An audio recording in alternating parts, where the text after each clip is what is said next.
หลังจากที่ฮารุนโซโลได้จากโลกนี้ไปแล้วพี่น้องแล้วหลายคนก็ตั้งข้อสงสัยและตั้งคำถามว่า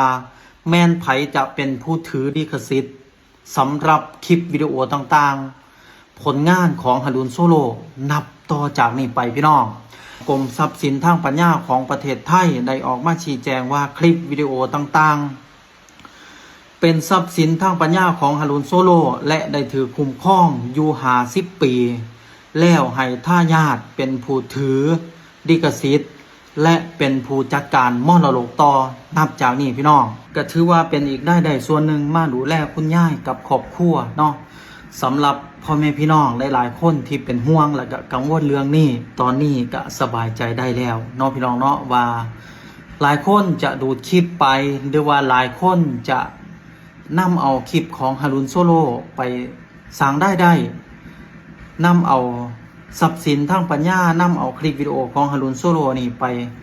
ลงเพจตัวเองไปลงช่องคนอื่นแล้วก็ขึ้นเป็นลิขสิทธิ์ของเจ้าของ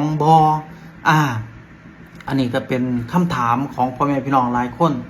ตั้งข้อสงสัยอยากรู้เรื่องให้ชัดเจนเนาะตอนนี้ก็ถือว่าชัดเจนแล้วพี่น้องสำหรับพี่น้องที่มีความกังวลเรื่องนี้ก็สบายใจได้พี่น้องว่าต่อจากนี้ไปคลิปวิดีโอต่างๆของฮารุนโซโลมันก็ยังทรงคุณค่าของชิ้นงานที่เฮ็ดให้พ่อแม่พี่น้องทั่วโลกก็ว่าได้พี่น้องเลยเข้าไปรับเบิ่งรับชมและได้ทั้งเบิดก็ยังจะตกเป็นของญาติพี่น้องของฮารุนโซโลพี่น้องนี่คือสิ่งที่หลังจากที่ฮารุนโซโลเพิ่นได้จากโลกนี้ไปแล้วสิ่งที่เหลือไว้ก็คือความทรงจำดีๆและสิ่งที่เหลือไว้ก็คือทรัพย์สมบัติทางปัญญาของเพิ่นพี่น้อง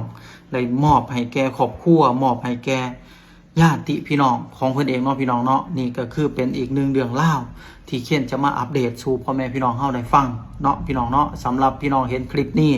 เห็นข่าวนี้พี่น้องมีความรู้สึกจังไดพี่น้องคิดแบบใดฝากพี่น้องคอมเมนต์บอกเบาเคนน้ำแน่แต่สำหรับเบาเคนแล้ว